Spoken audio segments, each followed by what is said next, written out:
aujourd'hui, pas de grands lacs, pas de rivières, pas de grandes gravières, pas de longue session, mais tout simplement une pêche d'une journée sur un tout petit lac de ma région.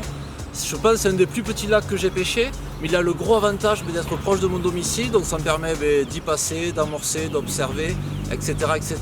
Donc j'ai pas beaucoup de temps, donc je vais pas en perdre, je vais lancer les cannes, et puis une fois que tout est posé propre, je vous en dis plus sur la stratégie que j'ai mis en place pour, j'espère, toucher quelques poissons.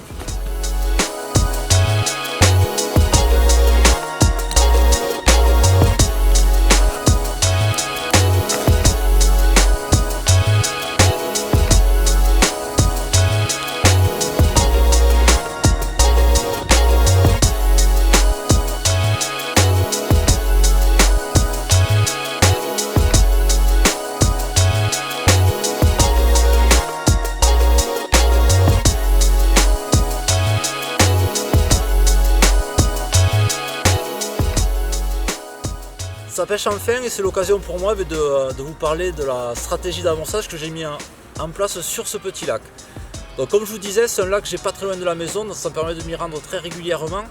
Et ça fait maintenant plusieurs semaines, le temps a vite passé, mais ça va faire pas loin d'1 mois que j'amorce ce plan d'eau. Alors j'amorce pas n'importe comment, j'amorce pas beaucoup, car c'est un amorçage qui est long.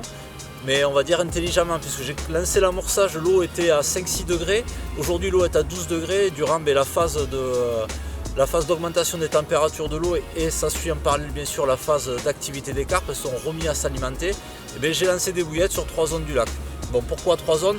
De manière à accoutumer très facilement les carpes à mes appâts. Donc la première zone c'est le centre du plan d'eau.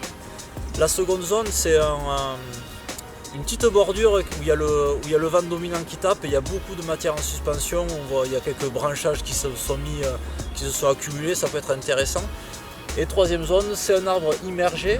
Donc, vu qu'il y a peu d'obstacles sur ce petit lac, ça peut être un passage à carpe. Donc l'intérêt d'amorcer ces 3 zones, c'est bien évidemment que durant la croissance des températures, durant l'augmentation, que les poissons trouvent mes appâts sur différentes zones du plan d'eau et ainsi elles vont s'accoutumer plus facilement. Pour ce type d'amorçage, je suis parti sur 2 bases d'appâts. Ma première base, la base que je vais appeler aromatique, ça va être la GLM, donc une bouillette qui est marquée en arôme très puissant d'extrait à moule verte et de levure de foie. Le second appât, vu que c'est un amorçage en long terme et que j'ai malgré tout, même si j'en ai pas beaucoup, mais petit à petit ça fait quand même pas mal d'appâts, ça va être de la Fitz Hemp. C'est une bouillette que j'aime beaucoup associer à des bases aromatiques, à des bouillettes Performance Concept, car ça permet d'amener de la quantité au fond de l'eau en appât, de tenir les poissons, sans malgré tout les gaver, et ça permet également de jouer sur 2 appâts, et ainsi souvent ça va nous faciliter le fait de leurrer les poissons. La mise en place de cet amorçage à long terme va permettre, bien évidemment aujourd'hui, ça devrait, j'espère logiquement, faire dérouler du poisson, car le poisson va, forcément c'est plus simple de toucher du poisson quand on les amorce et qu'on prépare bien les zones. Et ensuite, surtout pour moi, ça va me permettre, en le tenant amorcé, même après cette session de pêche, quand j'aurai un petit moment à la maison, un coup du soir, je prendrai 2 cannes, je viendrai léger et je tenterai de faire 1 ou 2 poissons rapidement et sur des zones amorcées, et si le poisson est actif, généralement les touches se font pas attendre.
content d'avoir touché cette petite commune, je suis prêt à relancer ma canne.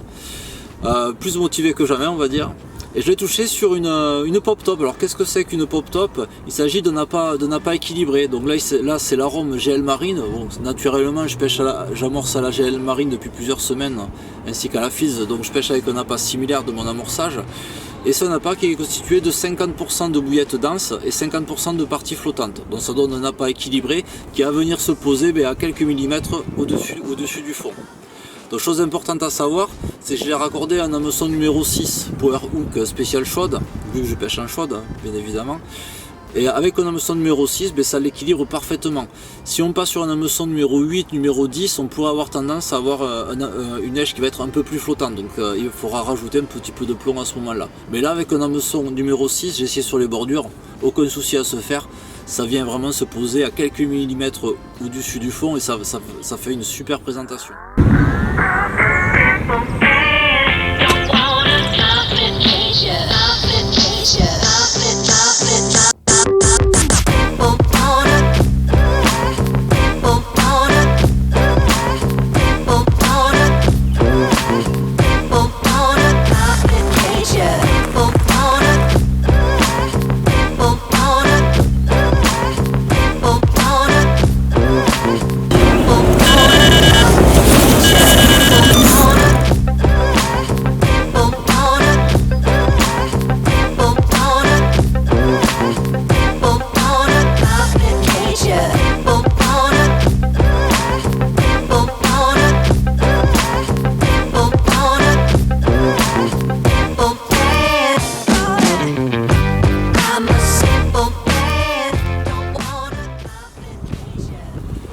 Il est temps pour moi de plier, donc très bonne première journée. Pour une eau à 12 degrés, pas mal de poissons, plusieurs poissons, donc une super surprise avec un gros amour blanc. Donc ravi de ce démarrage. Donc je vais rentrer chez moi, je vais surtout pas oublier de faire un petit rappel d'amorçage car cette session va en appeler de nombreux autres, mais certainement sur des pêches de soir et pêches au coup du matin à 2 cannes et sur des postes qui sont préamorcés, toujours à la GLM et toujours avec de la FIS. Allez, je vous dis à très bientôt, ciao.